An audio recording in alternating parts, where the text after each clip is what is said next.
Doctor Rajkumar ಹಾಗೂ ಲೀಲಾವತಿಯ ಪುತ್ರ ವಿನೋದ್ ರಾಜ್ ಎನ್ನುವ ವಿವಾದ ಒಂದು ದಶಕಗಳಿಂದ ಸದ್ದು ಮಾಡುತ್ತಿದೆ. ಹೌದು, ಕರ್ನಾಟಕದ ಕನ್ನಡ ಕಲಾಭಿಮಾನಿಗಳಿಗೆ ಈ ಒಂದು ವಿಷಯ ನಿಜಕ್ಕೂ ಎಲ್ಲರಲ್ಲೂ ಅಚ್ಚರಿಯನ್ನ ಮೂಡಿಸಿದೆ. ಅಷ್ಟಕ್ಕೂ ವಿನೋದ್ ರಾಜ್ ಅವರ ತಂದೆ ಯಾರು, ಅಂದ್ರೆ ಲೀಲಾವತಿಯವರ ನಿಜವಾದ ಗಂಡ ಯಾರು? ನಿಜಕ್ಕೂ ಡಾಕ್ಟರ್ ರಾಜ್ಕುಮಾರ್ ಲೀಲಾವತಿಯ ಗಂಡನೇ? ಹೀಗೊಂದು ಸುದ್ದಿ ಪ್ರತಿಯೊಬ್ಬರಲ್ಲೂ ಕುತೂಹಲವನ್ನ ಹುಟ್ಟಿಸಿದೆ, ಅಚ್ಚರಿಯನ್ನ ಹುಟ್ಟಿಸಿದೆ. ಅಷ್ಟಕ್ಕೂ ಲೀಲಾವತಿಯ ಗಂಡ ಯಾರು, ವಿನೋದ್ ರಾಜ್ಕುಮಾರ್ ಅವರ ನಿಜವಾದ ತಂದೆ ಯಾರು? ಈ ಎಲ್ಲ ಅಚ್ಚರಿಯ ಮಾಹಿತಿಯನ್ನ ನೀವು ತಿಳಿಯಬೇಕಂದ್ರೆ ಈ ವಿಡಿಯೋನ ಕೊನೆವರೆಗೂ ನೋಡಲೇಬೇಕು. ಅದಕ್ಕಿಂತ ಮೊದಲು ನೀವು ನಮ್ಮ ಚಾನಲ್ಗೆ ಹೊಸಬರಾಗಿದ್ದರೆ ದಯವಿಟ್ಟು ಈಗಲೇ ಸಬ್ಸ್ಕ್ರೈಬ್ ಮಾಡಿ, ಜೊತೆಗೆ ಬೆಲ್ ಐಕನ್ ಕೂಡ ಪ್ರೆಸ್ ಮಾಡಿ.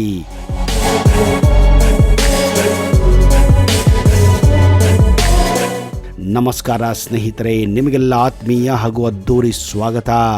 ಸ್ಯಾಂಡಲ್ವುಡ್ ಅಂದರೆ ಚಂದನವನದಲ್ಲಿ ನಡೆಯುವ ಎಷ್ಟೋ ವಿಷಯಗಳು ನಮಗೆ ತಿಳಿಯುವುದೇ ಇಲ್ಲ. ಅದೆಷ್ಟೋ ವಿಷಯಗಳು ಪ್ರಶ್ನೆಯಾಗಿ ಉಳಿದು ಬಿಡುತ್ತವೆ, ಅವುಗಳಿಗೆ ಉತ್ತರವೇ ಇರುವುದಿಲ್ಲ.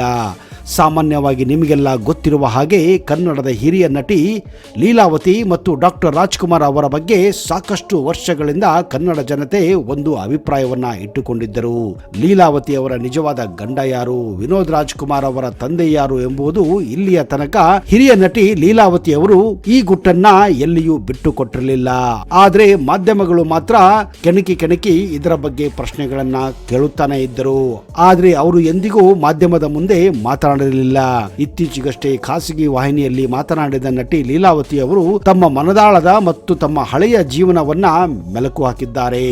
ನಟಿ ಲೀಲಾವತಿಯೊಡನೆ ಫೋಟೋದಲ್ಲಿರುವ ಒಬ್ಬ ವ್ಯಕ್ತಿ ಯಾರು ಎಂಬ ಪ್ರಶ್ನೆ ಸಾಮಾನ್ಯವಾಗಿ ಎಲ್ಲರಲ್ಲೂ ಆಶ್ಚರ್ಯ ಮೂಡಿಸಿತ್ತು ಹಾಗೂ ಕುತೂಹಲ ಮೂಡಿಸಿತ್ತು.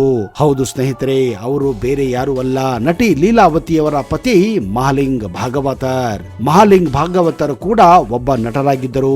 ಸಿನಿಮಾ ರಂಗಕ್ಕೆ ಬರುವ ಮೊದಲು ಅವರದ್ದೇ ಒಂದು ನಾಟಕ ಕಂಪನಿ ನಡೆಸುತ್ತಿದ್ದರು ಮತ್ತು ನಟಿ ಲೀಲಾವತಿಯವರನ್ನ ಗುರುತಿಸಿ ರಂಗಭೂಮಿಗೆ ಕರೆತಂದವರೇ ಈ ಭಾಗವತರ್ ಮಹಾಲಿಂಗ್.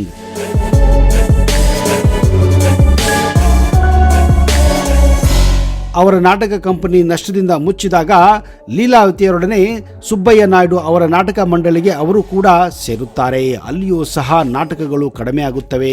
ಚಿತ್ರರಂಗದಲ್ಲಿ ನಟಿಸುವ ಮನಸ್ಸಿನಿಂದ ಲೀಲಾವತಿಯವರೊಂದಿಗೆ ಮೈಸೂರಿನಿಂದ ಅವರು ಮದ್ರಾಸಿಗೆ ಸೇರುತ್ತಾರೆ. ನಿರ್ಮಾಪಕರನ್ನ ಭೇಟಿ ಮಾಡಿ ಲೀಲಾವತಿಯವರಿಗೆ ಸಿನಿಮಾಗಳಲ್ಲಿ ನಟಿಸುವ ಅವಕಾಶವನ್ನು ಕೊಡಿಸುತ್ತಾರೆ. ನಾನು ಮತ್ತು ನನ್ನ ಮಗ ವಿನೋದ್ ರಾಜ್ಕುಮಾರ್ ಸಾಮಾನ್ಯವಾಗಿ ಪ್ರತಿ ವರ್ಷವೂ ತಿರುಪತಿಗೆ ಹೋಗಿ ಮುಡಿಕೊಟ್ಟು ಬರುವುದು ನಮ್ಮಲ್ಲಿ ವಾಡಿಕೆ ಇದೆ. ಎಂದಿನಂತೆ ರಾಜ್ಕುಮಾರ್ ಅವರ ಮರಣ ಹೊಂದಿದ ಹಿಂದಿನ ದಿನ ನಾವು ತಿರುಪತಿಗೆ ಹೋಗಿದ್ದೆವು. ತಿರುಪತಿಯಿಂದ ನಾವು ವಾಪಸ್ಸು ಬರುತ್ತಿರುವಾಗ ಆಗ ನಮಗೆ ಡಾಕ್ಟರ್ ರಾಜ್ಕುಮಾರ್ ಅವರ ಸುದ್ದಿ ಬರುತ್ತದೆ. ಆ ವಿಚಾರದಿಂದ ನಾವು ಅವರ ಪಾರ್ಥಿವ ಶರೀರವನ್ನು ನೋಡಲು ಬಂದೆವು. ಆದರೆ ಜನಗಳು ಅದನ್ನ ಬೇರೆ ತರ ತಿಳಿದು ನಮಗೆ ಅವರಿಗೂ ಸಂಬಂಧ ಇದೆ ಎನ್ನುವ ರೀತಿ ಮಾತನಾಡಿದರು.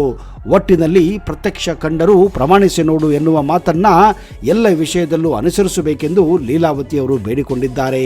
ಅವರಿಗೂ ಡಾಕ್ಟರ್ ರಾಜ್ಕುಮಾರ್ ಅವರಿಗೂ ಯಾವುದೇ ಸಂದರ್ಭದಲ್ಲಿ ಸಂಬಂಧವಿಲ್ಲವೆಂದು ಸ್ಪಷ್ಟೀಕರಣ ಕೂಡ ನೀಡಿದ್ದಾರೆ. ಆದರೆ ಜನರಿಗೇನು ಮಾತನಾಡಿಕೊಳ್ಳುವುದೇ ಅಭ್ಯಾಸವಾಗಿ ಬಿಟ್ಟಿದೆ. ಲೀಲಾವತಿಯವರ ನಿಜವಾದ ಹೆಸರು ಲೀಲಾ ಕಿರಣ್. ಲೀಲಾ ಕಿರಣ್ ಹುಟ್ಟಿದ್ದು 1938 ದಕ್ಷಿಣ ಕನ್ನಡ ಜಿಲ್ಲೆಯ ಬೆಳ್ತಂಗಡಿಯಲ್ಲಿ. ನಾಟಕ ರಂಗಭೂಮಿ ಬಗ್ಗೆ ಚಿಕ್ಕಂದಿನಿಂದಲೇ ಆಸಕ್ತಿ ಹೊಂದಿದ್ದ ಲೀಲಾ ಅವರು ವೃತ್ತಿ ಜೀವನ ಆರಂಭಿಸಿದ್ದು ಮೈಸೂರಿನಲ್ಲಿ.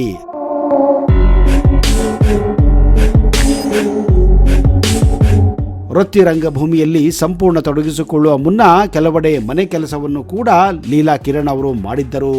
ಲೀಲಾವತಿಯವರ ಮಗ ವಿನೋದ್ ರಾಜ್ಕುಮಾರ್ ಕನ್ನಡ ಚಿತ್ರರಂಗದ ಖ್ಯಾತ ನಟ. ಪ್ರಸ್ತುತ ತಾಯಿ ಮಗ ಇಬ್ಬರು ತೋಟಗಾರಿಕೆ ಮತ್ತು ಕೃಷಿ ಚಟುವಟಿಕೆಗಳಲ್ಲಿ ಸಕ್ರಿಯರಾಗಿದ್ದಾರೆ. ಲೀಲಾವತಿಯವರು 1949ರಲ್ಲಿ ಶಂಕರ್ ಸಿಂಗ್ ಅವರ ನಾಗಕನ್ನಿಕೆ ಚಿತ್ರದಲ್ಲಿ ಸಖಿಯ ಪಾತ್ರದ ಮುಖಾಂತರ ಕನ್ನಡ ಚಿತ್ರರಂಗವನ್ನ ಪ್ರವೇಶಿಸುತ್ತಾರೆ. ಸುಬ್ಬಯ್ಯ ನಾಯ್ಡು ಅವರ ಸಂಸ್ಥೆಯಲ್ಲಿ ರಂಗಭೂಮಿ ಕಲಾವಿದೆಯಾಗಿದ್ದ ಲೀಲಾವತಿ ಅವರು ಕಯಾದುವಿನ ಸಖಿಯಾಗಿ ಅಭಿನಯಿಸಿದ್ದರು. ಮಹಾಲಿಂಗ್ ಭಾಗವತ ನಾಟಕ ಸಂಸ್ಥೆಯಲ್ಲಿ ಸೇರಿ ಹಲವಾರು ನಾಟಕಗಳಲ್ಲಿ ಅಭಿನಯಿಸಿದ್ದರು. ಸುಬ್ಬಯ್ಯ ನಾಯ್ಡು ಅವರ ಭಕ್ತ ಪ್ರಹ್ಲಾದ ಚಿತ್ರದಲ್ಲಿ ಕೂಡ ಅಭಿನಯಿಸಿದ್ದಾರೆ. ಹಲವಾರು ಚಿತ್ರಗಳಲ್ಲಿ ಚಿಕ್ಕ ಚಿಕ್ಕ ಪಾತ್ರಗಳನ್ನ ಮೊದಲು ಅಭಿನಯಿಸುತ್ತಿದ್ದರು. ಮೊಟ್ಟ ಮೊದಲ ಬಾರಿಗೆ ನಾಯಕಿಯಾಗಿ ಅವರು ಅಭಿನಯಿಸಿದ ಮೊದಲ ಚಿತ್ರವೇ ಮಾಂಗಲ್ಯ ಯೋಗ. ಡಾಕ್ಟರ್ ರಾಜ್ಕುಮಾರ್ ಅವರೊಂದಿಗೆ ನಟಿಸಿದ ಮೊಟ್ಟ ಮೊದಲ ಚಿತ್ರ ರಣಧೀರ ಕಂಠೀರವ. ಮುಂದೆ ರಾಣಿ ಹೊನ್ನಮ್ಮ ಚಿತ್ರದ ಯಶಸ್ಸಿನ ನಂತರ ಡಾಕ್ಟರ್ ರಾಜ್ಕುಮಾರ್ ಮತ್ತು ಲೀಲಾವತಿ ಅವರ ಜೋಡಿ ಭರ್ಜರಿ ಜನಪ್ರಿಯ ಆಗುತ್ತದೆ. ಮುಂದೆ ಸಂತ ತುಕಾರಾಮ್, ಕಣ್ತೆರೆದು ನೋಡು, ಕೈವಾರ ಮಹಾತ್ಮೆ, ಗಾಳಿಗೋಪುರ, ಕನ್ಯಾರತ್ನ, ಕುಲವಧು, ವೀರಕೇಸರಿ, ಮನಮೆಚ್ಚಿದ ಮಡದಿ ಹೀಗೆ ಹಲವಾರು ಚಿತ್ರಗಳ ನಾಯಕಿಯಾಗುತ್ತಾರೆ. ಕೆಲ ಚಿತ್ರಗಳಲ್ಲಿ ನಾಯಕ ನಟರಿಗಿಂತ ಹೆಚ್ಚಿನ ಸಂಭಾವನೆ ಪಡೆಯುವ ನಾಯಕಿಯಾಗಿ ಮೊಟ್ಟ ಮೊದಲ ಬಾರಿಗೆ ದಕ್ಷಿಣ ಭಾರತದಲ್ಲಿ ಗುರುತಿಸಿಕೊಂಡಿದ್ದು ಬೇರೆ ಯಾರು ಅಲ್ಲ ಸ್ನೇಹಿತರೆ, ಅದುವೇ ಲೀಲಾವತಿಯವರು. ಮುಂದೆ ನೀವು ಇದನ್ನ ಮಾಲಾಶ್ರೀ ಅವರಲ್ಲೂ ಕೂಡ ಕಂಡಿದ್ದೀರಾ, ಮಂಜುಳಾ ಅವರಲ್ಲೂ ಕೂಡ ಕಂಡಿದ್ದೀರಾ.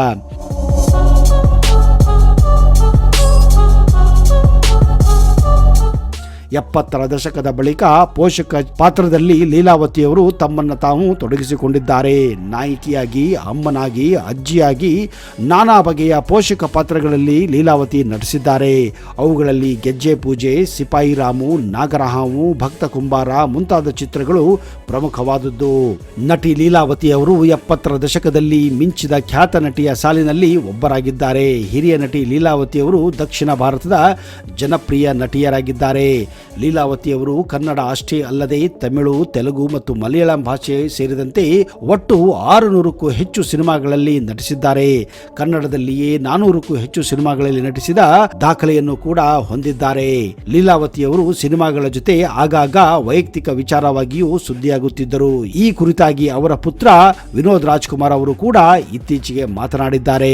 ಬೆಂಗಳೂರು ಹೊರವಲಯದ ನೆಲಮಂಗಲ ತಾಲೂಕಿನ ಸೋಲದೇವನಹಳ್ಳಿಯಲ್ಲಿ ತೋಟಗಾರಿಕೆಯಲ್ಲಿ ಸಾಕಷ್ಟು ವರ್ಷಗಳಿಂದ ತಾಯಿ ಮಗ ಜೀವನವನ್ನ ನಡೆಸುತ್ತಿದ್ದಾರೆ. ಕೃಷಿ ಮಾಡುತ್ತಾ ಬಂದ ಹಣದಲ್ಲಿಯೇ ಸೋಲದೇವನಹಳ್ಳಿಯಲ್ಲಿ ಆಸ್ಪತ್ರೆ, ಪಶು ಆಸ್ಪತ್ರೆಗಳನ್ನು ಕಟ್ಟಿಸಿ ಸಾರ್ವಜನಿಕ ಸೇವೆಯನ್ನು ಕೂಡ ಮಾಡುತ್ತಿದ್ದಾರೆ.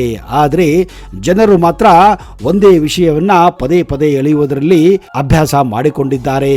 ಅದುವೇ ಲೀಲಾವತಿ ಹಾಗೂ ರಾಜ್ಕುಮಾರ್ ಅವರ ಸಂಬಂಧ. ಆದರೆ ಇತ್ತೀಚೆಗೆ ಲೀಲಾವತಿಯವರ ಆರೋಗ್ಯದಲ್ಲಿ ವ್ಯತ್ಯಯವಾಗಿದೆ. ನಿತ್ರಾಣವಾಗಿ ಹಾಸಿಗೆಯನ್ನು ಕೂಡ ಹಿಡಿದಿದ್ದಾರೆ. ಈ ಸಂದರ್ಭದಲ್ಲಿ ಪದೇ ಪದೇ ಮಾಧ್ಯಮದವರು ವಿನೋದ್ ರಾಜ್ಕುಮಾರ್ ಅವರನ್ನ ಭೇಟಿ ಮಾಡಿ ಅವರ ಹಿಂದಿನ ಹಾಗೂ ತಾವು ಇರುವ ಜೀವನದ ಬಗ್ಗೆ ವಿಷಯಗಳನ್ನ ಕೆದಕಿದ್ದಾರೆ.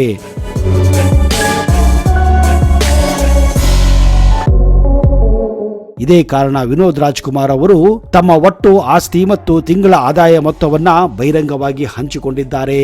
ಇಲ್ಲಿ ಒಟ್ಟು ಜಾಗ ಇರೋದು 7 ಎಕರೆ 16 ಗುಂಟೆ. ಈ ಜಾಗವನ್ನು ತೆಗೆದುಕೊಂಡಾಗ ಕೇವಲ 1-2 ಹಲಸಿ ಮರಗಳಿದ್ದವು ಅಷ್ಟೇ. ಇನ್ನೆಲ್ಲ ಮುಳ್ಳಿನ ಬೇಲಿಗಳ ಗಿಡವೇ ತುಂಬಿತ್ತು. ಇದನ್ನೆಲ್ಲ ಸ್ವಚ್ಛಗೊಳಿಸಲು ಹೋಗಿ ನನ್ನ ಮೂಗೆ ಕೊಯ್ದು ಹೋಗಿತ್ತು ಎಂದು ಹೇಳಿಕೊಂಡಿದ್ದಾರೆ. ಇದನ್ನು ಕ್ಲೀನ್ ಮಾಡಲು ಹೋಗಿ ಬಹಳ ಶ್ರಮ ಅನುಭವಿಸಿದ್ದೇನೆ.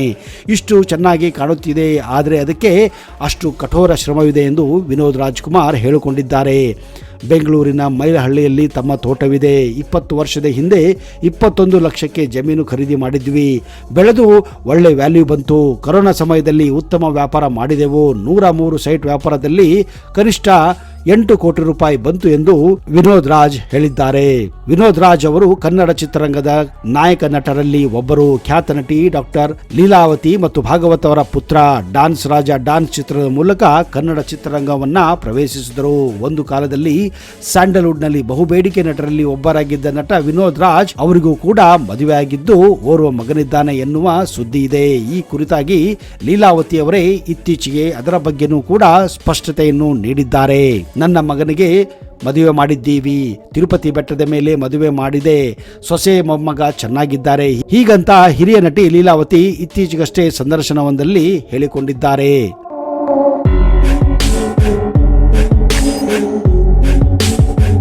ಆದರೆ ಇದಕ್ಕೆ ಜಾಸ್ತಿ ಲೈಮ್ ಲೈಟ್ ಕೊಡಬಾರದು, ಇದಕ್ಕೆ ಜಾಸ್ತಿ ಪ್ರಚಾರ ಕೊಡಬಾರದೆಂದು ಅವರು ಈ ಮದುವೆಯನ್ನ ಸಿಂಪಲ್ ಆಗಿ ಮಾಡಿದ್ದರು. ಯಾಕಂದ್ರೆ ತಮ್ಮ ವಿಚಾರ ಬಂದಾಗ ಇಂಡಸ್ಟ್ರಿ ಹಾಗೂ ಜನರು ಕೆದಕಿ ಕೆಲವೊಂದು ವಿಷಯಗಳನ್ನ ಬಹಿರಂಗಪಡಿಸಲು ಇಷ್ಟಪಡುತ್ತಾರೆ. ಇದೇ ಕಾರಣ ನಾವು ಬೆಂಗಳೂರಿನ ಬಿಟ್ಟು ದೂರದ ನೆಲಮಂಗಲದಲ್ಲಿದ್ದೇವೆ ಹಾಗೂ ಗಾಂಧಿನಗರದಿಂದ ದೂರಿದ್ದೇವೆ. ನಮಗೆ ನಮ್ಮದೇ ಆದ ಜೀವನವನ್ನ ನಡೆಸಲು ಅವಕಾಶ ಮಾಡಿಕೊಡಿ ಎಂದು ಲೀಲಾವತಿ ಅವರು ಈ ಸಂದರ್ಶನದಲ್ಲಿ ಕೂಡ ಬೇಡಿಕೊಂಡಿದ್ದಾರೆ.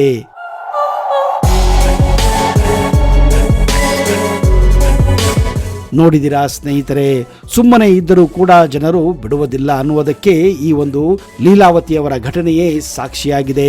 ಜನರಿಗೇನು, ಜನರು ಎಲ್ಲವನ್ನು ಮಾತನಾಡುತ್ತಾರೆ. ಜನರ ಕೆಲಸ ಮಾತನಾಡುವುದೇ ಆಗಿದೆ. ಅವರು ಮಾತನಾಡಲಿ, ನಾವು ನಮ್ಮ ಕೆಲಸ ಮಾಡೋಣ ಎನ್ನುವುದೇ ಲೀಲಾವತಿ ಹಾಗೂ ವಿನೋದ್ ರಾಜ್ ಅವರು ಧ್ಯೇಯ ಮಾಡಿಕೊಂಡು ಜೀವನವನ್ನ ಸಾಗಿಸುತ್ತಿದ್ದಾರೆ. ಇದರಿಂದ ನಾವು ಕೂಡ ಕಲಿಯಬಹುದಾದ ವಿಷಯ ತುಂಬಾನೇ ಇದೆ ಸ್ನೇಹಿತರೆ. ಏನೇ ಇರಲಿ, ಹೇಗೆ ಇರಲಿ, ಅಮ್ಮ ಮಗ ಚೆನ್ನಾಗಿರಲಿ ಎಂದು ನಾವು ಕೂಡ ಹಾರೈಸುತ್ತೇವೆ ಹಾಗೂ ಆಶಿಸುತ್ತೇವೆ. ಲೀಲಾವತಿ ಹಾಗೂ ವಿನೋದ್ ರಾಜ್ ಬಗ್ಗೆ ನಿಮ್ಮ ಅನಿಸಿಕೆಗಳನ್ನ ದಯವಿಟ್ಟು ಕಮೆಂಟ್ ಬಾಕ್ಸ್ ಅಲ್ಲಿ ಹಾಕಿ. ಅಲ್ಲಿಯವರೆಗೆ ಜೈ ಹಿಂದ್, ಜೈ ಕರ್ನಾಟಕ. ನಿಮಗೆಲ್ಲ ಶುಭವಾಗಲಿ.